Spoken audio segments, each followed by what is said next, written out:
पनमामि वर्धमानं तीर्थं धम्मस्य कर्तारम् शेषे पुण्यतीर्थयरे ससवसिद्धे विशुद्धसद्भावे समनीयणाणदंसण चरित तव वीर्यायारे ते ते सौवे समगं पत्तेगमेव पत्तेगं वन्दामि वर्तन्ते अर्हन्ते मानुषे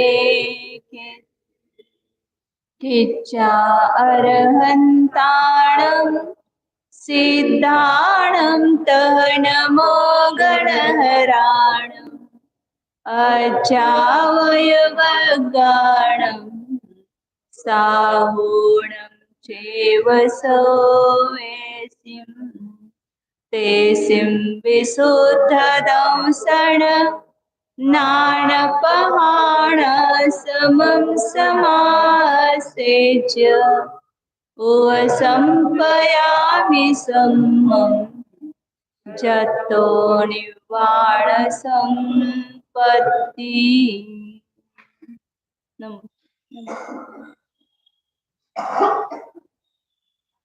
जय बोलो कलिकाल सर्वज्ञ आचार्य कुंद कुंद देव की जय। जय बोलो अध्यात्मूर्ति अमृतचंद्र आचार्य देव की जय। जय बोलो परम पूज्य आचार्य जयसेन देव की जय। बोलो चारित्र चक्रवर्ती समाधि सम्राट आचार्य शांति सागर जी महाराज की जय। बोलो प्रातः स्मरणीय गुरुदेव समंत भद्रमुनि महाराज की जय। बोलो परम पूज्य आचार्य प्रवर एक सुंदर सागर जी महाराज की जय। बोलो परम पूज्य मम दीक्षा गुरु वात्सल्य सिंधु आचार्य सुयस सागर जी महाराज की जय। बोलो अध्यात्म योगी परम पूज्य मुनिवीर सागर जी महाराज की जय। बोलो परम पूज्य मुनि द्वय की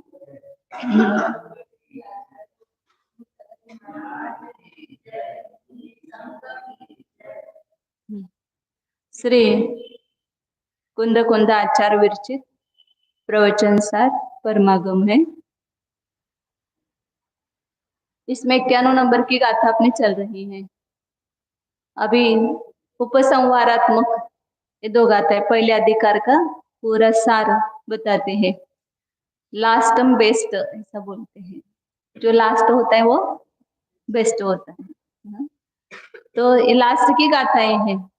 तो आचार्य इसमें पूरा अपना जो सार है या जो इसका मर्म है वो बता रहे हैं कि जिनेंद्र भगवान के ने बताए हुए पदार्थ का श्रद्धान किए बिना धर्म नहीं हो सकता है, धर्म की प्राप्ति नहीं हो सकती। सबसे पहला गुण क्या है? श्रद्धा। श्रद्धा सब में श्रेष्ठ होती है। श्रद्धा कैसे श्रेष्ठ होती है? प्रत्यक्ष अपने को अनुभव आता है कि जब हमारी श्रद्धा बैठ जाती है तो किसी को कहना नहीं पड़ता है कुछ भी। लेकिन हमारी श्रद्धा नहीं है तो किसी के प्रति अपनी श्रद्धा नहीं, वो कितना भी कहे तो भी उसका हम मानने के लिए तैयार नहीं होते। उस व्यक्ति के प्रति हमारी श्रद्धा है तो जो भी व्यक्ति बताएगा वो सब उस पर हमें श्रद्धान हो जाएगा। ऐसे जिनेंद्र भगवान के ऊपर हमारा यदि श्रद्धान है तो उन्होंने बताया हुआ जो तत्व है उस पर भी हमारा श्रद्धान निश्चित रूप से। ऐसा कभी नहीं लगता है क्या कह रहे हैं। हाँ, ये मतलब अंदर से ऐसा ये श्रद्धा पूर्वक ही सुनते हैं उनकी बात, जिनके ऊपर अपनी श्रद्धा है। तो ये जिनेंद्र भगवान के ऊपर यदि हमारी श्रद्धा है तो उन्होंने बताया हुआ जो पदार्थ का स्वरूप है उसके ऊपर हमारी श्रद्धा नियम से होगी। इसलिए आचार्य कहते हैं कि श्रद्धा के बिना धर्म की प्राप्ति नहीं होती है। 91 नंबर की गाथा बोलते एक बार। सत्ता संबद्धे दे सविशेषे जो ही नेव सामन्ये सद्दह दिन सो समनो तत्तो धम्मो न संभवति। 3 नकारा है इसमें निषेध कि जो ऐसा नहीं करता है, मतलब श्रद्धा नहीं करता है, वह श्रमण ही नहीं है, वह मुनि ही नहीं है। और जो मुनि नहीं है उससे धर्म नहीं होता है, क्योंकि मुनि ही वास्तव में धर्म है, साक्षात धर्म की मूर्ति है। यदि उसमें श्रमणपना नहीं है, मुनिपना नहीं है, तो धर्म कहाँ से होगा? तो उसको धर्म नहीं हो सकता, क्योंकि चारित्र ही धर्म ऐसा कहा है। और वह यदि इसमें चारित्र ही नहीं है, सम्यक चारित्र, तो उससे धर्म की प्राप्ति नहीं होती है। इसका खुलासा अपन टीका के माध्यम से देखते हैं। टीका में आचार्य बताते हैं, यह भी नाम के कारण सादृश्य अस्तित्वेन सामान्य अनुव्रजन्ति अपि स्वरूप अस्तित्वेन आश्लिष्ट विशेषानि द्रव्याणि स्वयं अवच्छेदेन अवच्छेदेन अपरिच्छिन्न छिन्दन् अश्रद्धान वा एवं सामान्येन आत्मानं संयति से खलु न नाम श्रवणम्। बहुत अंदर चुभना चाहिए, कि कोई एक शब्द बोलता है तो अपने को इतना चुभता है। तो आचार्य कहते क्या, यो ही नाम, जो वास्तव में एतानी, एताने कौन द्रव्यानी, इन द्रव्यों को, कैसे द्रव्य, सादृश अस्तित्वेन सामान्यम अनुव्रजन्ति अपि, जितने भी जगत में द्रव्य हैं वे सब, उसमें पहले सामान्य गुण होता है। अस्तित्व वस्तुत्व अभी सीखा है ना आपने, उसमें जो पहला अस्तित्व गुण है सत, ये सभी में पाया जाता है। तो सत की अपेक्षा से जगत में जितने भी पदार्थ हैं वे सब कैसे हैं, सत है। तो उसकी अपेक्षा से सबकी एक जाति है, तो उसको ही महासत्ता कहा है, उसको ही सादृश्य अस्तित्व के नाम से कहते हैं। उसको ही होता, और भी शब्द आते हैं, सादृश्य अस्तित्वेन सामान्यम अनुव्रजन्ति अपि, प्रत्येक द्रव्य सादृश्य अस्तित्व से, मतलब सतरूप से सामान्यपने को प्राप्त होते हुए भी स्वरूप अस्तित्व के द्वारा जिन्होंने विशेष प्राप्त किया है, तो सभी द्रव्यों में सतपना तो रहेगा ही, हैपना आहे, ते द्रव्य आहे, हैपना सभी में पाया जाएगा। और उसके साथ में केवल हैपना रहेगा क्या, उसके साथ में उसकी विशेषता भी रहेगी। वो विशेषता उसका स्वरूप अस्तित्व है। जैसे कोई वन है, उसमें पेड़ है, तो बहुत सारे पेड़ है, तो सब पेड़ में वृक्षपना, पेड़पना, ये सामान्य गुण तो सभी में पाया जाएगा ना।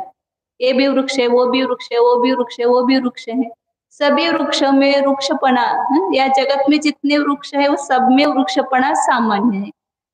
और फिर प्रत्येक एक एक पेड़ जो है उसका अपना अस्तित्व, मतलब उसका जो स्वरूप है वो भिन्न भिन्न है।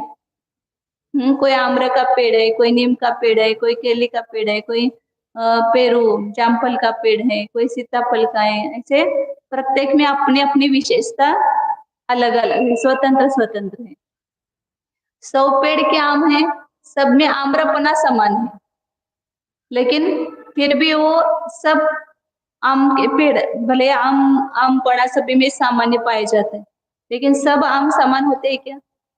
मतलब इस पेड़ का ये आम है, इस पेड़ का ये आम है, तो वो कोई हापुस का है, कोई हापुस के भी 10 है, तो वो भी वो सबके अलग अलग रहता है, विशेषता अलग अलग होती है। पैरी का आम है, हापुस का आम है, देसी आम है, लंगड़ा आम है, कितने प्रकार की जातियां हैं, 150 प्रकार की जातियां हैं, ऐसा बोलते। तो आचार्य कहते हैं कि ऐसी प्रकार सभी पदार्थ, उदाहरण है इस पेड़ का, वृक्षपना सामान्य गुण है, उसमें सामान्यपना, और प्रत्येक वृक्ष की अपनी अपनी विशेषता वो उसमें पाई जाती है, आम्रत्व या निम्बत्व आदि। उसी प्रकार जगत में जितने भी पदार्थ है, जीव, पुद्गल, धर्म, आकाश, काल इत्यादि, उन सब में एक स्वरूप सादृश्य अस्तित्व, सभी में है पना पाया जाता है, और अपनी अपनी विशेषता पाई जाती है। जैसे अपन बोलते हैं ना, सच्चिदानंद स्वरूपोहम, सत क्या बताता है, सादृश्य अस्तित्व। चिदानंद शब्द क्या बताता है, विशेष अस्तित्व, स्वरूप अस्तित्व। तो इस प्रकार सामान्य विशेषात्मक वस्तु है, सामान्य विशेष स्वरूप प्रत्येक वस्तु है, प्रत्येक द्रव्य है। तो इस सामान्य विशेष स्वरूप द्रव्यों को कैसे जानता है? स्वपर अवच्छेदेन। जब ध्यान में ये शब्दों का अर्थ अपने को ख्याल में रखना है। और जब ध्यान में कहते हैं सच्चिदानंद स्वरूपोहम, तो अपनी जो वस्तु है वो अपने साथ सामान्य अस्तित्व और विशेष अस्तित्व इन दोनों से युक्त इस प्रकार की वस्तु अपने को भावभाषित होनी चाहिए, दिखनी चाहिए। मतलब यहाँ पर चैतन्य दिखता नहीं है, लेकिन अंदर में फीलिंग होती है अपने को, यह चैतन्य है। तो यह इसमें सतपना भी है और इसमें विशेष अस्तित्व भी है अपना चैतन्य स्वरूप। तो इस प्रकार की ये वस्तु है। ऐसे प्रत्येक वस्तु को उसके उसके सादृश्य और स्वरूप अस्तित्व के द्वारा निश्चय करके उसमें क्या करना है? स्वपर अवच्छेदेन अपरिच्छिन्दन। स्व और सब द्रव्यों का निर्णय करके स्व और पर के भेद द्वारा उसको स्व पर रूप से जानने के द्वारा अपरिच्छिन्दन, उसको न जानता हुआ, मतलब जिसको इसका ज्ञान ही नहीं है ये वस्तु है। आज कितने लोग होंगे इस भारत देश में कि जिनको ये वस्तु का स्वरूप को जानते हैं। बहुत उंगलियों में गिनने लायक होंगी कि जो वस्तु को वस्तु रूप से जान रहे हैं। तो स्व और पर के अवच्छेद रूप से नहीं जानते हैं। और अश्रद्धादनः, श्रद्धा नहीं, जानता नहीं तो श्रद्धा नहीं। जिसको ज्ञान नहीं उसको श्रद्धा उत्पन्न होती ही नहीं है, क्योंकि श्रद्धा जब भी होगी ज्ञान पूर्वक ही होगी। जब ऐसा ज्ञान होगा कि ये वस्तु अमुक है और ऐसी है, तो फिर उसके ऊपर श्रद्धा होती है उसमें। इसलिए समय सार में आचार्य कहा ना कि जो जह नाम को विपुरिसो रायानम जानी ऊर्ण सद्दहदी, जान करके श्रद्धा करते हैं। बिना जाने हुए श्रद्धा नहीं हो सकती है, और होगी तो भी वो ऊपर ऊपर की होगी, वास्तविक श्रद्धा नहीं होगी। तो इसलिए आचार्य कहते हैं स्व पर अवच्छेद रूप से, भेद रूप से उसको जानता नहीं है, उसका श्रद्धा नहीं करता है। किसका? द्रव्यों का। किस कैसा नहीं करता है? सादृश्य और स्वरूप अस्तित्व के द्वारा। तो क्या करता है फिर वह जीव? एवं एवं श्रामण्येन आत्मानंदमेति। इस शब्द में बहुत दम है। एवं एवं, इतना अच्छा लगता है शब्द। अपन तो यो है फालतू टाइम गमा रहे हो, ऐसा बोलते ना अपन। क्या उपयोग है इतना सब करके? फालतू ही तुम बातें कर रहे हैं और कुछ फालतू काम कर रहे हैं, तो ऐसे फालतू ही टाइम गमा रहे हैं। तो आचार्य कहते हैं कि एवं एवं, ऐसे तुम क्या कर रहे हो? श्रामण्येन आत्मानंदमेति। बहुत कठोर शब्द है ये। श्रामण्य रूप से अपने आत्मा का दमन कर रहे हो। क्यों आत्मा को क्या बोलते? दमन करना मतलब अंदर से भाव तो नहीं है, लेकिन ऊपर से उसको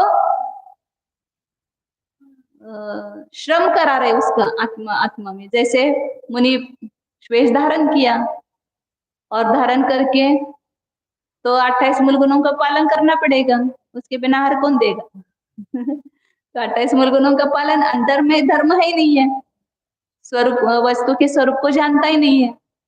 तो एक टाइम भोजन करना कितना तपस्या है। एक टाइम भोजन करना, एक दो चार घास में खाते अंतरा आ जाती है तो छोड़ना फिर दूसरे दिन तक नहीं मिलेगा। केश लोच करना, रोज कैसे सोना, ऐसे लकड़ी पर फर्श पर जो है जो भी मिले उसके ऊपर सोना। क्यों दमन कर रहे हो आत्मा को? चारे ऐसा कह रहे हैं। ये फालतू ही, इधर भोग भी नहीं किया, उसको छोड़ दिया, इधर मुनि हुआ, इधर धर्म भी प्राप्त नहीं किया, तो क्यों आत्मा को बिना कारण कष्ट दे रहे हो? क्यों तकलीफ दे रहे हो? उसके बजाय गृहस्थ हो जाओ ना। मतलब आचार्यों को एक कह करके ऐसा नहीं कहना है कि मुनि मत बनो, नहीं तो हम उल्टा ग्रहण करेंगे। बच्चों को जैसे माँ कहती है ना, खेलने जाता है तो बोलते पढ़ाई मत कर, जा खेलने जा। तो उसके अंदर में क्या भाव रहता है? खेलने जाने के भाव, खेलने जाओ ऐसा वो कह रही क्या? उससे उल्टा अर्थ ग्रहण करना होता है। माँ का कहना ऐसा है कि तुम खेलो मत, पढ़ाई करो। ये पिक्चर देखने ले जाता है तो बोलते हैं और एक देख के आ जा और बेटा समझे कि और एक देखने के लिए कहा है, वो सही कहा है क्या? तो आचार्य जो कह रहे कि तुम मुनि नहीं है, या क्यों कष्ट देते हो मुनि बन करके? तो आचार्यों का कहना है कि जो मुनि बन करके काम करना चाहिए वो काम तुमने नहीं किया तो ये मुनिपना व्यर्थ है। इतना तुम कर रहे हो, इतना तुमने पुरुषार्थ किया, कितना अपने आत्मा को सजा दे रहे हो। कोई भोग नहीं भोगना, सब स्नान नहीं करना, दांत नहीं घासना, जितना कितना सब अपने आत्मा को तुमने संयमित कर लिया।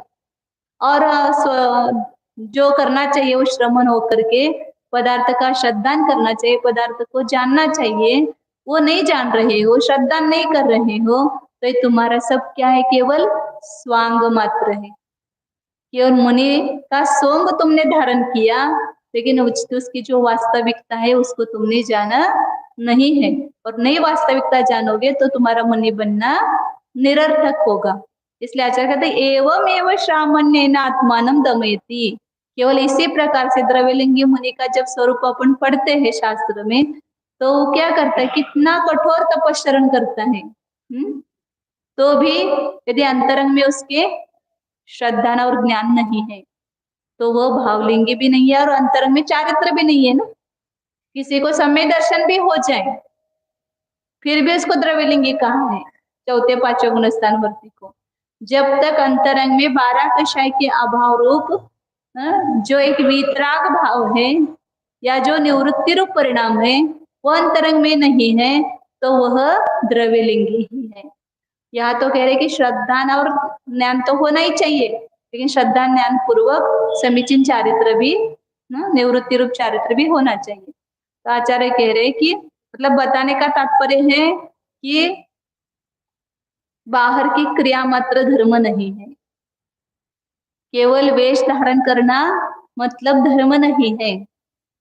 जैसे वो बताए ना कि कोई चावल कूट रहा था तो ऊपर का छिलका उसने देखा खाली और छिलके को लेकर के कूटने लगा, तो चावल मिलेगा कि नहीं मिलेगा?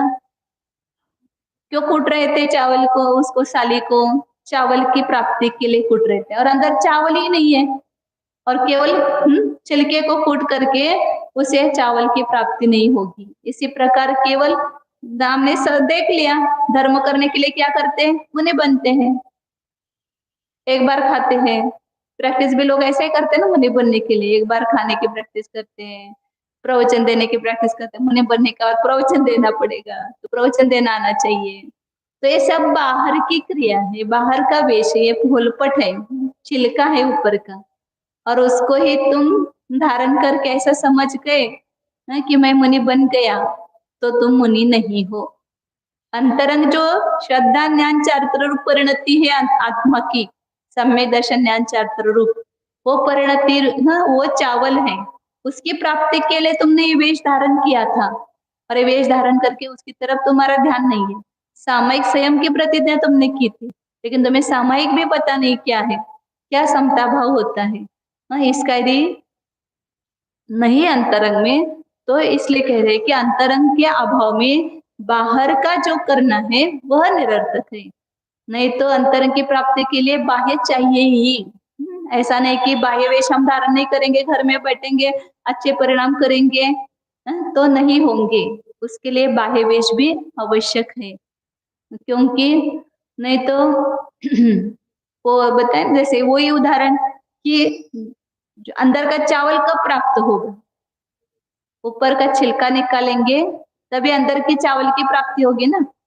वो तुषस ऊपर रखा हुआ है तो अंदर का भीतर का चावल प्राप्त नहीं होता। उसी प्रकार ये परिग्रह सहित है तो अंतरंग में वो परिणामों की विशुद्धि नहीं आती है, वो चारित्र प्राप्त नहीं होता है। तो उसके लिए छोड़ना भी आवश्यक है। लेकिन खाली बाहर का वेश धारण करके, बाहर की क्रियाओं को पालन करके 28 मूल गुणों का भी तुमने पालन किया तो भी मुनि होगा, ये नियम नहीं है। मुनि कौन है? कि जो सम्यक दर्शन, सम्यक ज्ञान, सम्यक चारित्र रूप से परिणत आत्मा जो है वही मुनि है, उसको ही मुनि कहते हैं। बाह्य वेश को मुनि नहीं कहते हैं, उसको उपचार से मुनि कहते हैं। कौन से व्यवहार से? अनुपचरित असद्भुत व्यवहार से। ये वेश जो है निर्नग्नपना, इसको मुनि कहना कौन सा नहीं है? अनुपचरित असद्भुत व्यवहार नहीं है। वास्तव में अंतरंग में जो सम्यक दर्शन ज्ञान चार्थ रूप से परिणत है, देखा ना, तत्मयो अप्पा। मोक्ष मार्ग मतलब क्या है? मुनि ही है। ये गृहस्थ तो मोक्ष मार्ग ये उपचार से है वास्तव में, वो मोक्ष मार्गी। अभी उसने मोक्ष को प्राप्त किया है लेकिन मोक्ष पर चल नहीं रहा है वो, और मुनि साक्षात मार्ग पर विचरण करते, इसलिए वे ही वास्तव में। अब तीसरा अध्याय जब पढ़ेंगे तो चारों शब्द उस के लिए प्रयुक्त किए हैं। एकाग्रता, मोक्ष मार्ग, निर्ग्रंथता, और कौन सा है? रत्नत्रय, ऐसा कुछ संयम ऐसा है। तो ये सब एकार्थवाचक शब्द दिया आचार्य ने, मतलब मुनि मतलब ही मोक्ष मार्ग है। तो समय दर्शन ज्ञान चार्थ रूप से पूर्णत आत्मा को मुनि कहते हैं। तो इसलिए आचार्य यहाँ कह रहे कि जो श्रद्धा और ज्ञान नहीं करता है वह केवल सामान्य के द्वारा अपने आत्मा को कष्ट दे रहा है, तकलीफ दे रहा है। आत्म अनात्म के ज्ञान बिन जे जे करनी तन करण छी। छ डाला मतलब छोटा समय सारे, पूरा जनागम भरा हुआ है उसमें, जनागम का निचोड़ है वो। तो आत्मा और अनात्मा के ज्ञान बिना जो जो कुछ क्रिया की जाती है वो केवल क्या है? शरीर को क्षीण करती है, आत्मा के कर्मों को क्षीण नहीं करती है। इसलिए आचार्य कह रहे कि ऐसे ही खाली वह सामान्य से आत्मा को, मुझे बहुत मतलब ऐसा लगा है अंतर शब्द की, क्यों बिना कारण इधर सब भोग भी छोड़ दिए और इधर आकर ये कष्ट सहन कर रहे हो, और अंतरंग में धर्म तो प्राप्त हुआ नहीं। ऐसे कितने भोग, इसलिए कहते हैं अनंत बार मुनिव्रत धारण करके हम ग्रहवेग भी गए। एक बार सच्चा मुनि हो जाए तो फिर पुनः पुनः इस संसार में परिभ्रमण नहीं होगा, जल्दी ही मोक्ष को प्राप्त होगा। स खलु न नाम श्रमण, वह केवल अपने आत्मा को कष्ट दे रहा है, वह वास्तविक निश्चय से श्रमण नहीं है। आगे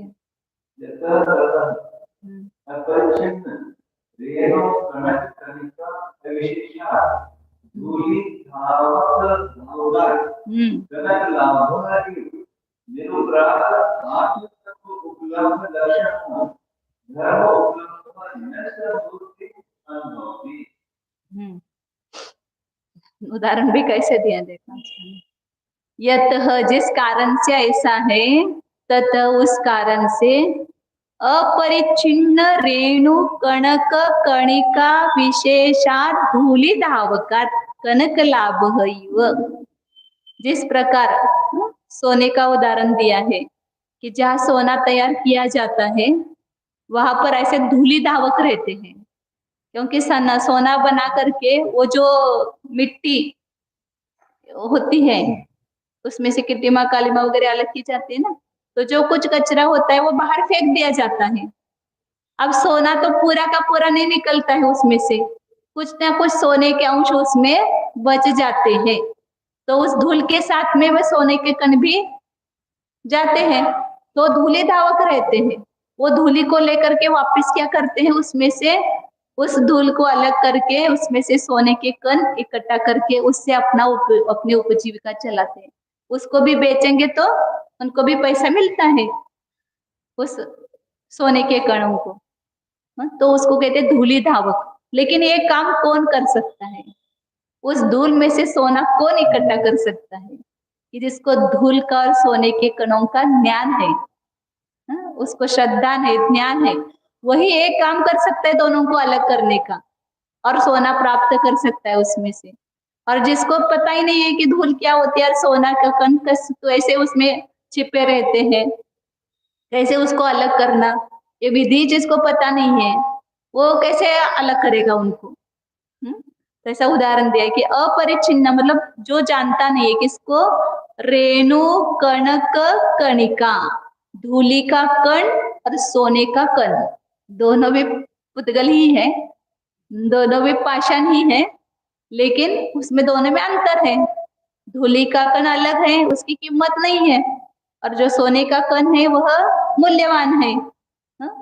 उस व्यवहार में। तो इसलिए कहते हैं कि रेणु के कणिका और कनक की कणिका, सोने की भी कणिका, इन दोनों में अविशेषात, दोनों में समान जानता है, जो दोनों को अलग अलग जानता नहीं है, दोनों का भेद विज्ञान नहीं है, ऐसे धूलि धावकात, ऐसे धूलि धावक से कनक की प्राप्ति नहीं होती है। उसको जो नहीं जानता है, दोनों में भेद नहीं जानता है, उसको सोने का लाभ जिस प्रकार नहीं होता है, उस प्रकार जो निरुपराग आत्म तत्व उपलम्ब लक्षण धर्मोपलम्ब न संभूति अनुभवती, उसी प्रकार जो स्व और पर का विभाग नहीं जानता है, मुनि भी बन गया, लेकिन मैं कौन हूँ और स्वयं को मुनि मान करके फिर लोग यदि नहीं करते तो आपको पता नहीं कि हम कौन है, हम मुनि हैं। तो मुनि स्वयं को मुनि मान करके अहंकार नहीं करते। मुनि तो एक मेरी बाहर की पर्याय है, जैसे मनुष्य एक द्रव्य पर्याय है, ऐसे प्रकार ये मुनि अवस्था भी एक क्या है, ये असमान जातीय द्रव्य पर्याय है, बाहर की नग्नता। वास्तव में ये मुनिपना नहीं है। अंतरंग में जो स्व और पर का भेद विज्ञान होना चाहिए, वो भेद विज्ञान पूर्वक जिसने चारित्र को धारण किया है वो मुनि है। तो यदि वह निरुपराग आत्म तत्व, यदि उसको वो भेद पता नहीं है स्व और पर में, तो जो निरुपराग ऐसा जो अपना आत्मा का स्वरूप है और उसकी प्राप्ति होना, धर्म का लक्षण क्या है? निरुपराग अपने आत्मा की उपलब्धि होना, आत्मा का अनुभव होना, अंतरंग में रागादि विकारी भाव से रहित निर्विकार ऐसे शुद्ध चैतन्य आत्म तत्व की प्राप्ति होना, प्रतीति होना, ये धर्म का लक्षण है। या और जिसको ये हुआ ही नहीं है, आत्मानुभूति नहीं हुई है, तो उसको धर्म की प्राप्ति, धर्मोपलम्ब संभूति का अनुभव नहीं करता है। संभूति मतलब उत्पत्ति का अनुभव नहीं करता, मतलब उसको धर्म की प्राप्ति नहीं होती है। तो धर्म क्या है? आज हम कितने धर्म से दूर होते जा रहे हैं। किसको किसको धर्म मान रहे हैं। कोई भी बाहर की क्रिया कर ली, बस मैंने धर्म कर लिया। मंदिर आने लगे, हमने धर्म किया बहुत, थोड़ा स्वाध्याय करने लगी, हमने धर्म किया। ये बाहर की क्रिया धर्म नहीं है। अंतरंग में जो चैतन्य की परिणति है उसको धर्म कहते हैं, क्योंकि धर्म रूप कौन है? आत्मा धर्म रूप है। पहले भी 8, 9, 10 गाथा में आचार्य ने वहां सिद्ध किया था, धम्मेन परिणत अप्पा, अप्पा धम्मोति उपदेशो। जो धर्म रूप से परिणत आत्मा है वह धर्म है, और हम धर्म रूप से परिणत नहीं हुए तो धर्म कहाँ से होगा? यदि क्रोध रूप से परिणत आत्मा क्रोधी होता है, मान कषाय रूप से परिणत आत्मा मानी होता है, अशुभ रूप से परिणत आत्मा अशुभ है, शुभ भाव रूप से परिणत आत्मा ही शुभ है। उस दिन कहा था ना, पुण्य आत्मा कौन है? कि जो शुभ भाव रूप से परिणत है वो आत्मा स्वयं पुण्य है। तो उसी प्रकार जो इस सम्यक दर्शन ज्ञान चात्र रूप धर्म रूप से परिणत है वह आत्मा स्वयं धर्म है, और उस रूप से हम परिणत ही नहीं हुए। और हम धार्मिक, मुझे लोग सब धार्मिक कहे, धर्मात्मा कहे, ऐसा, और धर्मात्मा कहेंगे भी लोग, आपको वो पदवियां भी देंगे, धर्मात्मा, शिरोमणि, क्या क्या धर्म शिरोमणि। लेकिन यदि हमें धर्म नहीं प्राप्त हुआ है तो उन पदवियों से हमें क्या लाभ होगा? कुछ भी लाभ नहीं होगा। इसलिए कहते कि धर्म की प्राप्ति संभव। धर्म के लिए मुझे करना क्या है? सबसे पहले जिनेंद्र भगवान के आगम का अभ्यास करके पदार्थों का निर्णय करना है, और पदार्थों का निर्णय करके उसमें स्वपर भेद विज्ञान करना है, और स्वपर भेद विज्ञान करके अपने आत्मा का अनुभव करना है। ये धर्म है वास्तविक। और इसके साथ जो भी लगा है वो सबको उपचार से कहो धर्म, उसमें कोई दिक्कत नहीं है। लेकिन अंतरंग में धर्म नहीं है और बाहर से आप उसको धर्म कहेंगे। छिलके को चावल कब कहेंगे? अंदर छिलका चावल होगा तब उसको छिलके को भी चावल कहेंगे। नारियल को, उस नारियल की नोरटी को नारियल कब कहेंगे? अंदर गिरी होगी, अंदर उसके गोला होगा तो उसको नारियल कहेंगे। अब गोला निकाल लो और उसको फेंक दो, कोई नारियल लेकर के कहेगा क्या? उसको नहीं ग्रहण करेगा, उसकी कीमत नहीं देगा। तो इसी प्रकार यहाँ पर अंतरंग में यदि हमारे धर्म है तो उसके बाहर की क्रिया या बाहर का वेश, उस पर धर्म का आरोप आता है। और अंतरंग में धर्म नहीं है तो बाहर के क्रिया को भी धर्म संज्ञा नहीं है। जैसे नाचार्य की टीका पढ़ते हैं। निर्दोषी परमात्मा पदार्थ श्रद्धां अंतरेण श्रवणं होति तस्मात् शुद्धोपयोग लक्षण धर्ममपि न संभवति इति निश्चितो।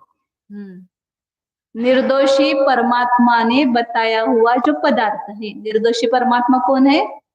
जिनेंद्र भगवान, संपूर्ण 18 दोषों से रहित, वीतराग, जो जिनकी हम रोज पूजा करते हैं, ऐसे निर्दोषी परमात्मा अरिहंत भगवान है। उन्होंने कहा हुआ जो पदार्थ है उसके श्रद्धान के बिना, मतलब उस पदार्थ का यदि हमें श्रद्धान नहीं है, 6 द्रव्य पर 6 द्रव्य श्रद्धान है क्या हमारे यहाँ? तोता रटन तक सब बोलते हम, तोते जैसा, लेकिन अंदर श्रद्धान हुआ है क्या? श्रद्धान हुआ है तो फिर उसमें ये नहीं होगा, स्वपर में मिश्रण नहीं होगा। हमारा तो अभी मिश्रण चल रहा है, पुद्गल को भी हम जीव मान रहे, धर्म धर्म आकाश आदि के कार्य को भी अपना कार्य मान रहे हैं, तो हमें 6 द्रव्य का श्रद्धान ही वास्तव में नहीं है। तो इस 6 द्रव्य के श्रद्धान अर्थ श्रद्धान के बिना श्रवण न भवति, श्रवण नहीं होता है। श्रवण मतलब मुनि नहीं होता है, श्रावक भी नहीं होता है। नहीं तो यहाँ सब मुनि के लिए कहा है, तो ऐसा नहीं समझना कि जो अंतरंग में धर्म का श्रद्धा नहीं उसको श्रावक भी नहीं कहते, उसको असंयम समय दृष्टि दे संयम में भी नहीं कहते हैं। प्रतिमा हमने धारण की लेकिन अंतरंग में श्रद्धा नहीं है तो है क्या वो प्रतिमाधारी? श्रावक है क्या? नहीं है श्रावक। तस्मात इसलिए शुद्धोपयोग लक्षण धर्म भी न संभवती है। श्रमण नहीं है तो शुद्धोपयोग जिसका लक्षण ऐसा धर्म भी उसके नहीं है, ऐसा निश्चय करते हैं। महासत्ता संबंधेन सहितान एतान पूर्वोक्त जीवादि पदार्थान पुनः ये विशेष सत्ता अंतर सत्ता स्वकीय स्वकीय स्वरूप सत्ता तया सहितान यह रखा द्रव्य सामान्य स्थितः अपि न श्रद्धते विगुणः नित्य शुद्धात्म रूप निश्चय सम्यक पूर्वक परम सामायिक संयम लक्षण सामान्य अभावात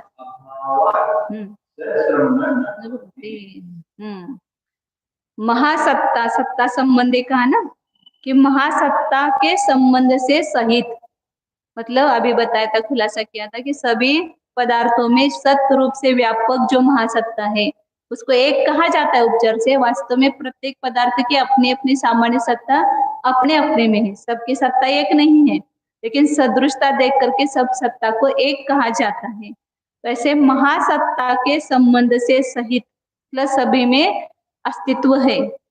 और एतान पूर्वोक्त को शुद्ध जीवादि पदार्थों को पुनः किस प्रकार के हैं? अपनी जो विशेष सत्ता है, अपन बोलते हैं ना मेरा कुछ अस्तित्व है कि नहीं है। यदि कोई नहीं पूछता है घर में, समझो सास है और बाद में सब बहू आई और कोई आता है और बहू को पूछता है, तो सास को क्या लगता है मैं कौन हूँ कि नहीं यहाँ पर उसको ही पूछने लगे। तो आचार्य कहते कि वास्तव में हम किसको अपनी सत्ता मान रहे हैं? वो विशेष सत्ता है क्या अपनी? वो तो एक द्रव्य पर्याय है, उसको ही हमने अपना अस्तित्व मान लिया है। गड़बड़ी सब उसी में है, जो कुछ ये दिखाई दे रहे पर्याय उसको ही हमने अपना स्वरूप मान लिया है। वास्तव में ये अपना स्वरूप नहीं है। अंतरंग में जो चैतन्य है, ज्ञानादि अनंत गुण है, वो वास्तविक अपना अस्तित्व है। तो आचार्य कहते हैं कि जो विशेष सत्ता अपनी है, ये बाहर से दिखाई देने वाली सत्ता नहीं, और बाहर किसी पदार्थ पर अपनी सत्ता नहीं चल सकती है। वास्तव में अपना अस्तित्व, अपनी सत्ता अपने में है, अन्य में नहीं है। और प्रत्येक की अपने अपने विशेष सत्ता है। कोई भी सामान्य से आप गरीब या भिखारी कोई भी फुटपाथ पर भी बैठा हुआ है, तो उस जीव की स्वतंत्र अपना अस्तित्व है कि नहीं है? उसका अपना चैतन्य भिन्न है कि नहीं है? आज उसकी वो बाहर की हालत देख करके हम उसको एक निकृष्ट रूप से देखते हैं, लेकिन वो भी एक परमात्मा है। किसी जीव की तरफ ऐसा ही देखते जाओ कि परमात्मा है। गाय, भैंस, घोड़ा, हाथी, बैल जो भी दिखाई दे रहे वो भी एक एक विशेष सत्ता स्वरूप पदार्थ है। उनका भी अपना अपना अस्तित्व अपने में है, दूसरों के अधीन नहीं है। प्रत्येक पदार्थ अपनी सत्ता से स्वतंत्र है, कोई किसी के अधीन, किसी का अमल किसी पर नहीं चल सकता है। भले आप व्यवहार में कितना भी दूसरों को अपने अधीन रखने का पुरुषार्थ करो, लेकिन वास्तव में वह पदार्थ अपने अधीन कभी हो नहीं सकता है। जगत की प्रत्येक वस्तु अपने अपने अधीन है, दूसरे के अधीन नहीं है। तो लेकिन हमने क्या किया है कि हमने अपने अस्तित्व को भी नहीं जाना है और दूसरे के अस्तित्व को भी नहीं जाना है। तो अपने को दूसरों के अधीन कर दिया, दूसरों को अपने अधीन कर दिया। हम अपने स्वभाव को ही भूल गए हैं। अनादिकाल से सबसे बड़ा अपराध क्या हुआ है हमारा? अपने अस्तित्व को नहीं जाना, अपनी सत्ता को हमने नहीं पहचाना। जो सत्ता अपनी नहीं है उसको हम अपनी मान रहे हैं। तो अनादिकाल से एक ही अपराध की सजा आज तक हमें मिलती आ रही है। जो भी परिभ्रमण हुआ है वो अपने चैतन्य को भूल करके हुआ है। कितना भी उपदेश सुनते तो भी हम अपने अस्तित्व को पहचान नहीं पा रहे हैं। एक तोता था और उसको गुरुजी पढ़ाते थे, सब बोलना वगैरह सिखाते हैं ना। तो गुरुजी के पास वो रोज तोता पढ़ता था। एक बार वो जिद करने लगा गुरुजी से कि मुझे बाहर जाने दो, मुझे उस आकाश में जाकर के उस हरे हरे खेतों को देखने की बहुत भावना हो रही, बहुत इच्छा हो रही है, मुझे एक बार तो जाने दो। बहुत जिद करने लगा। गुरुजी ने बहुत समझाया कि मत जा, तो फंस जाएगा कहीं जा करके, तो नहीं जाना, यहीं पर अच्छा है, तुझे सब कुछ मिल रहा है, खाना पीना सब, क्या चाहिए? तो बोले कि नहीं मुझे जाना ही है।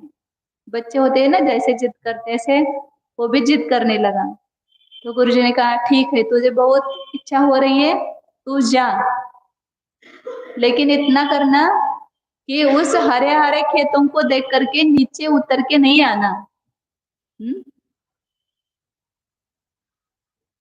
और समझो बहुत तुझे इच्छा नहीं रोकी जा रही है, नीचे आ भी गया तो मन को मत विचलित करना, ललचाना नहीं उस हरे हरे खेतों को देख करके। और ज्यादा तेरा मन भी नहीं माना तो कम से कम नीचे आकर के उस नलिनी पर तो नहीं बैठना, इतना ध्यान रखो। और इतना भी नहीं माना गया, उस नलिनी उस तोतों को पकड़ने के लिए ऐसी नली रहती है और उस पर ऐसे सुंदर सुंदर फल वगैरह लटकाए रहते हैं, तो उसको खाने के लिए उस नली पर बैठ जाता है। और वो नली ऐसी होती है कि वो नीचे पलट जाती है। नलिनी पर बैठ भी गया तो उल्टा मत लटकना, और उल्टा लटक भी जाए तो इतना तो याद रखो कि मुझ अपने जो स्वभाव है मैं उड़ सकता हूँ, ये भूल मत जाना। नहीं तो वो पकड़ करके ऐसा बैठता है कि वो भूल जाता है कि मैं उड़ सकता हूँ। उसको ऐसा लगता है कि मैं अब नली को छोड़ दूंगा तो मैं गिर जाऊंगा नीचे, तो नली को नहीं छोड़ता है, उसे पैसे पकड़ के रखता है। तो शिकारी आकर के उसको पकड़ लेता है। उस तोतों को पकड़ने के लिए ही वो सब रचना की जाती है। तो वो सब बोलता है गुरुजी का, हाँ हाँ मैं सब आपके जो शिक्षा दी है वो सब याद रखूंगा, सब करूंगा वैसा ही, आप जैसा बोलते वैसा ही करूंगा, मुझे जाने दो एक बार। तो बोले कि सब याद रखना बराबर जो जो बताया है। गया खेतों पर देखने के लिए, आकाश में स्वैर उड़ने लगा नीचे, और सब हरे हरे खेतों को देख करके मन थोड़ी मानता है, थोड़ा और नीचे आकर के देखो, थोड़ा नीचे उतर करके देखने लगता है, फिर और सब खाने की इच्छा होने लगती है, फिर नहीं मानता है और नीचे आता है। तो वहां पर नली रहती है, थोड़ा थोड़ा कभी याद आता है गुरुजी ने ऐसा कहा था, लेकिन फिर भी उस लालच में भूल जाता है, थोड़ा इतना तो कर लेते हैं।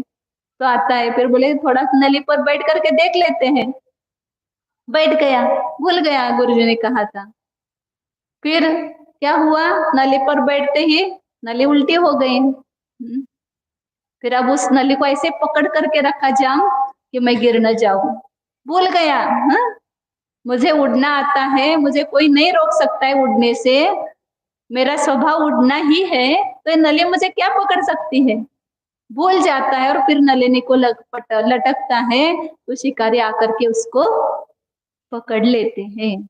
ये तोते की तो हमें दया आ रही है, उसकी गलती समझ में आ रही है, कितना गलत किया उसने, और हम क्या कर रहे हैं। गुरु ने हमें कहा था कि तू इस बाह्य जगत में मत आना, उसको देखने के लिए लालच मत करना, ये सब परद्रव्य है, तुम्हारा नहीं है। फिर कहा था गुरुजी ने कि भले तुझे परद्रव्य को जानने की इच्छा हो जाए तो जान लेना, लेकिन कम से कम उसमें इष्ट अनिष्ट बुद्धि तो नहीं करना। ये अच्छा ये बुरा इस प्रकार के भाव नहीं करना, जैसा है वैसा जानो उसको, परद्रव्य को। फिर कहा था कि ठीक है, इष्ट अनिष्ट बुद्धि भी हो गई तो उसमें अपना तो मत मानो, अपनापन तो मत करो उसमें। फिर कहा था अपनापन भी हो जाए तो कम से कम अपने चैतन्य को तो मत भूलो। मैं चैतन्य स्वरूपी हूँ, मैं ज्ञान दर्शन स्वरूपी हूँ, ऐसे अपने चैतन्य स्वभाव को कभी भूलना नहीं। लेकिन हमने क्या किया, कितना गुरु का सुना, मानते नहीं है, बैठो अंदर में, नहीं थोड़ा सा ये तो जान ले बाहर का।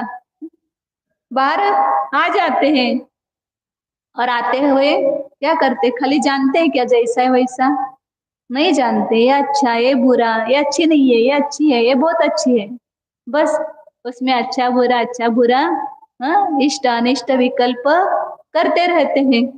और इष्ट अनिष्ट विकल्प करते हुए भी चुप नहीं बैठते हैं, उसमें किसी के साथ अपनापन स्थापन कर लेते, ये अपने हैं, ये पराये हैं, तो उसमें अपनापन किया और फिर उसके साथ इतना राग किया, इतना उसके साथ आसक्त हो गया कि अपने चैतन्य को ही भूल गया। और इसीलिए कर्म रूपी शिकारी ने हमें पकड़ लिया और फिर इस 84 लक्ष योनि की जेल में डाल दिया, अपने अधीन कर लिया। और फिर उसके अधीन होकर के अभी तक हम अपने चैतन्य को भूले हुए हैं, तो उससे बाहर नहीं निकल पा रहे। तो अभी ऐसा अंदर में पुरुषार्थ करो कि कोई कर्म भी मुझे रोक नहीं सकता है, मैं तो चैतन्य हूँ, चैतन्य स्वरूप हूँ, चैतन्य राजा हूँ, मेरे ऊपर कोई किसी का राज्य नहीं चल सकता है, मेरा अस्तित्व मेरे पास है, मुझे कौन क्या कर सकता है जगत में। किसी की ताकत नहीं अपना बुरा करने की, किसी की ताकत नहीं है अपने को किसी दुर्गति में भेजने की। हम ही अपने स्वरूप को भूल करके ये सब अपराध कर रहे हैं। तो एक बार हम अपने स्वरूप को जान जाए तो इस जगत में किसी कर्म की और किसी भी अन्य की ताकत अपने को ये करने की नहीं है।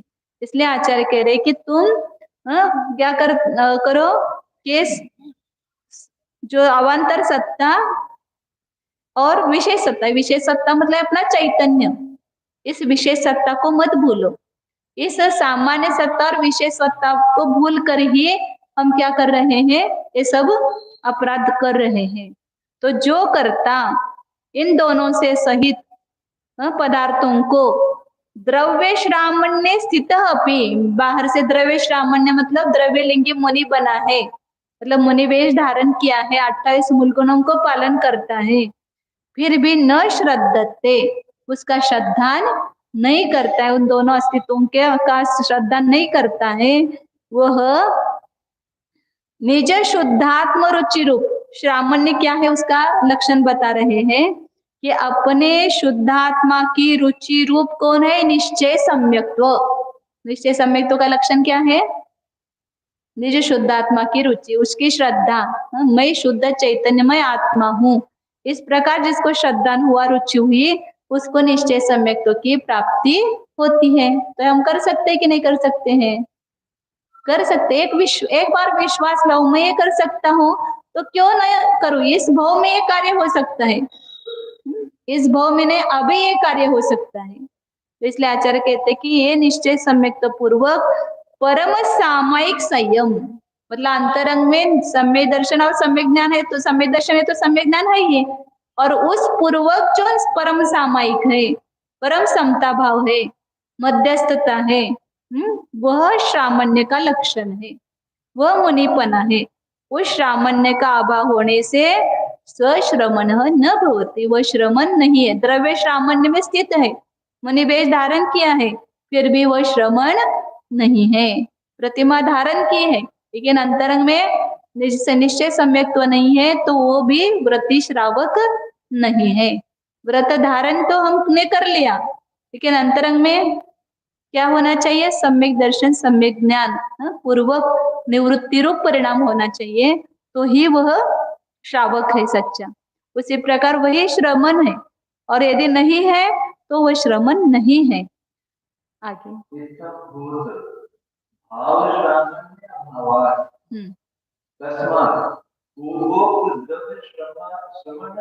श्रमणात्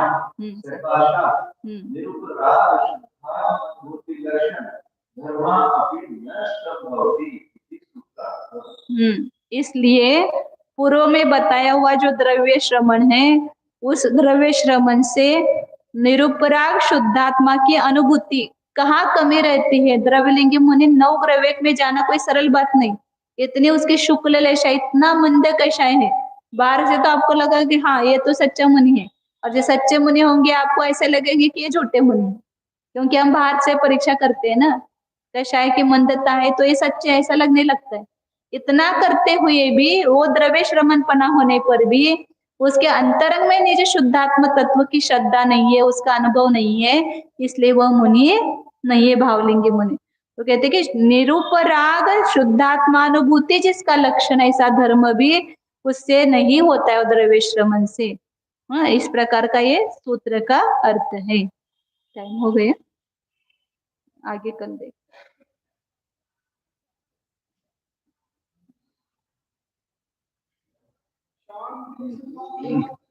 ध्यान ध्यान करना है।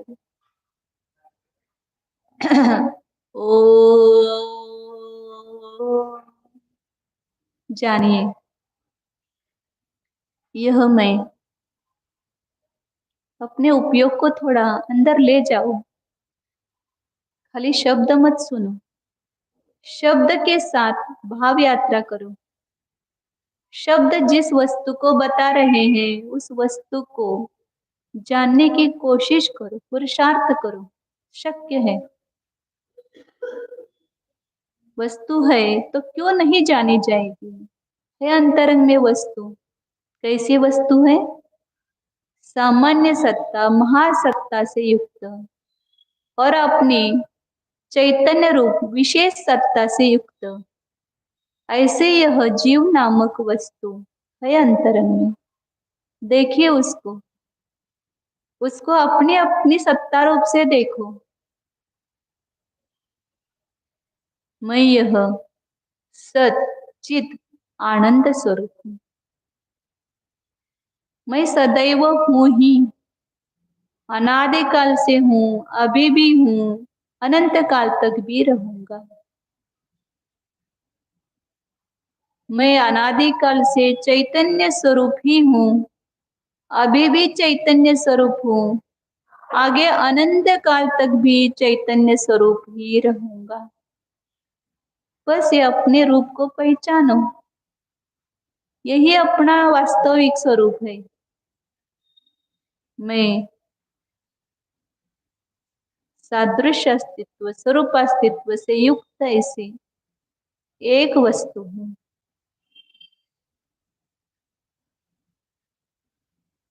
इस सत्ता पर ही मेरा राज्य है। मैं इस सत्ता में ही परिणमन करता हूं।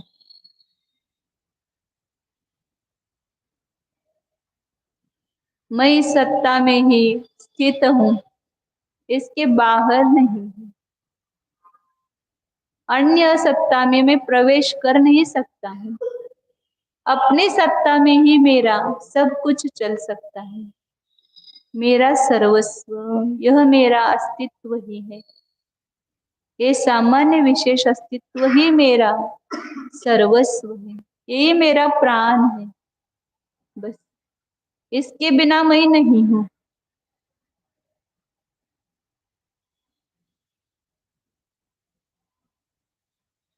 पूरे जगत में उतल पुतल हो जाए, मुझे उससे कुछ भी हानि नहीं है। मेरा अस्तित्व तो हमेशा सुरक्षित है, इसमें कुछ भी नुकसान नहीं है, नाश नहीं है। भूकंप आ जाए या अन्य कुछ भी उपद्रव हो जाए, ये शरीर पूरा अग्नि में जल भी जाए तो भी मेरा चैतन्य जलता नहीं है। उसका अस्तित्व परिपूर्ण है, सुरक्षित है। देखो ऐसे अपने इस चैतन्य अस्तित्व को पहचानो।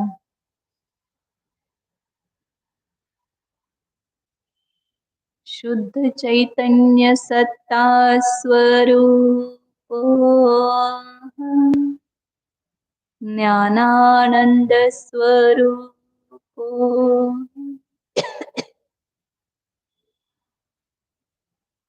अखंड चैतन्य स्वरूप शाश्वत चैतन्य स्वरूप स्वतः सिद्ध चैतन्य स्वरूप अनाद्यनंत चैतन्य स्वरूप नित्य उद्योत स्वरूप टंकोत्कीर्ण न्यायक स्वरूप शुद्धोऽहम् एकोऽहम् ध्रुवोऽहम् ओम।